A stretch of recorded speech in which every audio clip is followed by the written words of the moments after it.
စိုက်ပျိုးရေးဦးစီးဌာနအနေဖြင့်မြန်မာနိုင်ငံရှိကျွေးရများဖွံ့ဖြိုးတိုးတက်ရေးအတွက်ကျေးရွာတည်လှုပ်ရှားမှုစီမံကိန်းများကိုဆောင်ရွက်လျက်ရှိရာယခုဆိုရင်ကျေးရွာတည်လှုပ်ရှားမှုစီမံကိန်းစံပြကျေးရွာပေါင်း250ရွာအထိရှိလာပြီဖြစ်ပါတယ်။ပြီးတော့ဇေယျတိတိမြို့နယ်ရေစင်းမှာရှိတဲ့စိုက်ပျိုးပညာပေးရေးနဲ့ကျေးလက်ဒေသဖွံ့ဖြိုးရေးတင်နန်းကျောင်းမှာစိုက်ပျိုးပညာပေးဝန်ထမ်းများနဲ့ကျေးရွာကောင်းဆောင်များ၏စံဆောင်ရည်မြမလာစီရန်အတွက်တင်နန်းများပို့ချပေးရရှိပါတယ်။ယခုတင်ဆက်မဲ့ဗီဒီယိုကတော့စွမ်းအမြင့်မိဖို့ဖြန့်ဖြူးရေးစီမံကိန်းကျေးလက်ဒေသထောက်ပံ့ရန်ပုံငွေဖြင့်ကျေးရွာတည်လှုပ်ရှားမှုစီမံကိန်းကောင်းထည်ဖော်ဆောင်ရွက်နေကြတဲ့ကျေးရွာကောင်းဆောင်များအတွက်ကျေးရွာဖွံ့ဖြိုးတိုးတက်ရေးလုပ်ငန်းများကိုစနစ်တကျလှုပ်ဆောင်သက်စေရန်နဲ့ကောင်းဆောင်မှုစွမ်းရည်တိုးတက်လာစေရန်ရည်ရွယ်၍2026ခုနှစ်ဇွန်လ10ရက်နေ့မှ12ရက်နေ့ထိဖွင့်လှစ်ပို့ချခဲ့တဲ့ကျေးရွာတည်လှုပ်ရှားမှုအခြေခံသင်တန်း MSN 2/2026ရဲ့မှတ်တမ်းမြင်ဗီဒီယိုဖြစ်ပါတယ်။တင်နန်းတို့ပဲခူးတိုင်းဒေသကြီးမန္တလေးတိုင်းဒေသကြီးမကွေးတိုင်းဒေသကြီးအေရဝတီတိုင်းဒေသကြီးနဲ့ရှမ်းပြည်နယ်တို့ရှိစံပြကျေးရွာ28ရွာမှကျေးရွာကောင်းဆောင်84ဦးတက်ရောက်ခဲ့ကြပါတယ်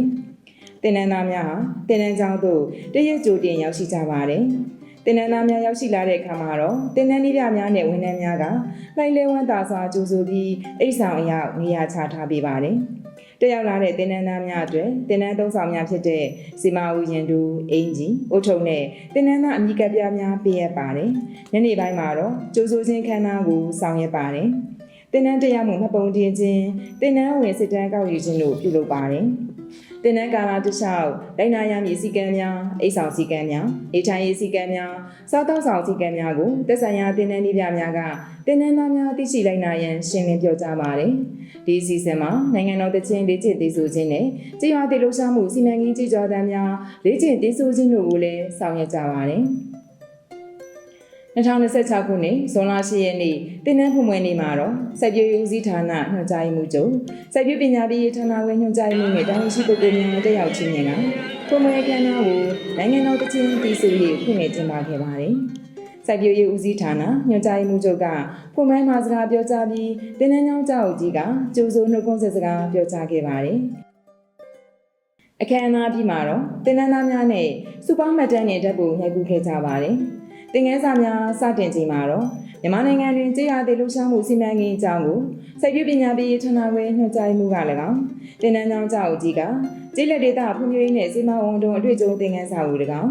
ကျေးရွာတည်လှုပ်ရှားမှုစီမံကိန်းကောင်းထည်ဖော်ဆောင်ရွက်ရာတွင်လိုက်နာရမည့်လုပ်ငန်းလမ်းညွှန်ချက်များကိုစီမံကိန်းဌာနစိတ်မှလည်းကောင်းတင်ကြားပြီးနောက်စီမံကိန်းကဏ္ဍ3ရပ်ကိုအုပ်စုဖွဲ့ဆွေးနွေးရာတွင်စနစ်တကျဖြစ်စေရန်အုပ်စုဖွဲ့ဆွေးနွေးပွဲပြုလုပ်သည့်နည်းလမ်းများသင်ခန်းစာကိုလည်းကောင်းတင်ကြားပို့ချပေးပါတယ်ယခုမြင်တွေ့နေရတာကတော့တင်နန်းသားများသင်ခန်းစာအချိန်များတွင်တွေ့ကြလန်းဆန်းစေရန်အာသည့်ရှင်လန်းလေ့ကျင့်ခန်းများကိုစာသင်ချိန်မစတင်မီနဲ့သင်ခန်းစာတစ်ချိန်နဲ့တစ်ချိန်ကြားတွင်ပြောရှင်းစွာပြုလုပ်ကြပါတယ်။တင်နန်းသားများကိုလက်ကျန်ခံရည်နဲ့ကျန်းမာရေးကောင်းမွန်စေရန်နန်းနဲ့ခင်းတိုင်းကိုကားရလေ့ကျင့်ခန်းများပြုလုပ်ကြပါတယ်။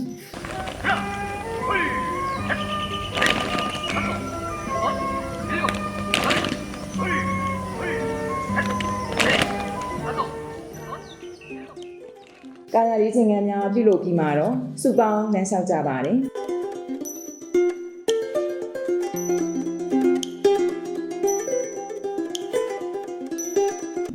နေ့စဉ်စာသင်ချိန်မစမီနန်းနယ်ခင်းစုဝေးခြင်းအစီအစဉ်မှာတင်နန်းသားများတဦးနဲ့တဦးရင်းနှီးမှုရရှိစေရန်မင်္ဂလာပါဟုနှုတ်ခွန်းဆက်ခြင်းစိတ်အာရုံစူးစီးခြင်းမိခင်နဲ့ဖခင်တို့ပြေဆုံးပြီးကျွန်တော်တို့တင်နန်းသားများ၏ဘဝအကြောင်းတင်ဆက်ခြင်းကျေးရွာသည့်လှုပ်ရှားမှုဆောင်ရွက်ရာတွင်စိတ်ခွန်အားများရရှိစေရန်ကျေးရွာသည့်တခြင်းတည်ဆူခြင်းနဲ့နန်းနယ်ခင်းစုဝေးခြင်းနောက်ဆုံးအစီအစဉ်မှာတော့လမ်းဆန်းတက်ကြစေရန်စိတ်အားတက်ကြပွဲမြမတခြင်းများကိုစုပေါင်းတည်ဆူကြပါတယ်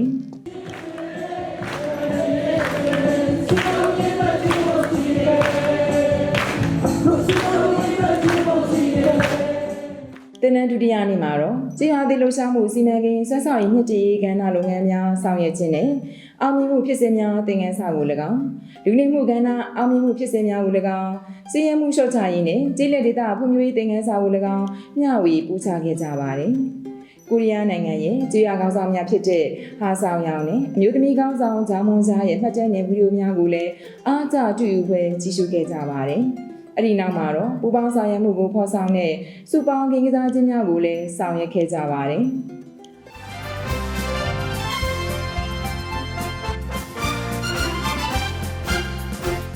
တင်နန်းတတိယနေ့မှာတော့ကြေးရွာတည်လှုပ်ရှားမှုစီမံကိန်းရဲ့ဝင်ငွေတိုးပွားရေးလုပ်ငန်းအောင်မြင်မှုဖြစ်စဉ်များအကြောင်းတင်ကြားကြရပြီးနောက်တင်နန်းသားများမိမိတို့ကြေးရွာကိုတိုးတက်အောင်ဆောင်ရွက်ရမှာအတူယူဆောင်ရွက်နိုင်စေရန်နဲ့အတွေ့အကြုံဘုသူတများဖလှယ်နိုင်ရန်စီမံကိန်းလွန်ကာလမှာပင်အောင်မြင်နေစေဖြစ်တဲ့ပြည်မနာမြို့နယ်ရွာသား SMU စံပြကြေးရွာခေါင်းဆောင်ဦးမြင့်အေးရဲ့ကြေးရွာအောင်မြင်ဖြစ်စဉ်တင်ဆက်ခြင်းကိုလည်းလေ့လာမှတ်သားခဲ့ကြပါတယ်။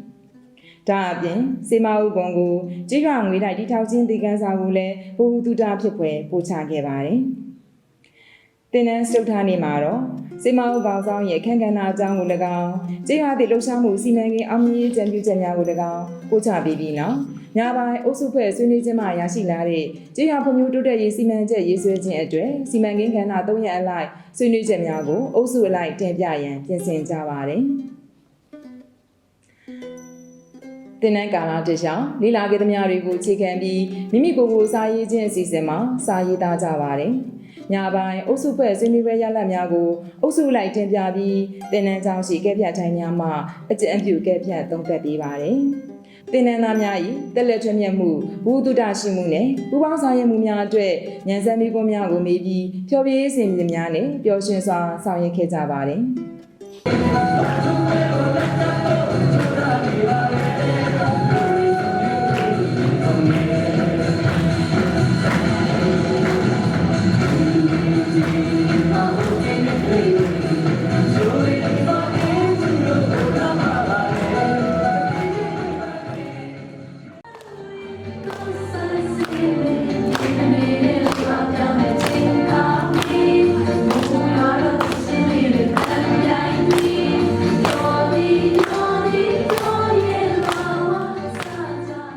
ဖျော်ဖြေရေးစီစဉ်အပြီးရရှိတဲ့ဘုသူတတွေကိုအခြေခံကမိမိတို့နေထိုင်တဲ့ကြေးရွာဖွံ့ဖြိုးတိုးတက်ရေးအတွက်ဆက်လက်ဆောင်ရွက်မဲ့လုပ်ငန်းတွေကိုစေမအုပ်စိတ်ဓာတ်နဲ့နေချင်းပွဲကောင်းမွန်သောကြေးရွာများဖြစ်လာစေရန်စ조사မယ်ဟုသောစိတ်ဖြင့်တန်တိတန်းချကစေမအုပ်လင်းနိုင်ကိုထွန်းနေကြပါတယ်။နောက်ဖြစ်ဖြစ်တဲ့နောက်နိုင်တဲ့နောက်ရမယ်ဆိုတဲ့ခိုင်မာတဲ့စိတ်ဓာတ်တွေနဲ့အတူတကွလက်တွဲပြီးဆုံးဖြတ်ချက်ချကြပါစို့။ကျွန်တော်တို့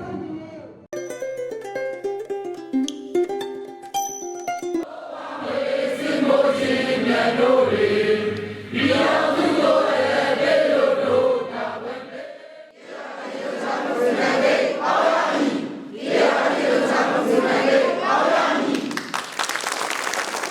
ဒီနေ့တင်နန်းရဲ့နောက်ဆုံးနေ့မှာတော့မြန်မာနိုင်ငံရဲ့ကြေးလက်ဒေသဖွံ့ဖြိုးရေးနဲ့ကောင်းဆောင်မှုခန့်ကဏ္ဍသင်ခန်းစာကို၎င်းမိမိတို့ကြေးရွာများတန်ရှင်းစေရန်နဲ့တဘာဝပတ်ဝန်းကျင်ကိုထိန်းသိမ်းတတ်စေရန်ကျွန်ုပ်တို့ရဲ့ပတ်ဝန်းကျင်သင်ခန်းစာကို၎င်းသင်ကြားပို့ချပေးပြီးတင်နန်းကက်ဖြတ်ခြင်းနဲ့စစ်တမ်းကောက်ယူခြင်းကိုဆောင်ရွက်ပါတယ်။နေ့လယ်ပိုင်းတင်နန်းစီမံခန်းသားကိုဆောင်ရွက်ရာ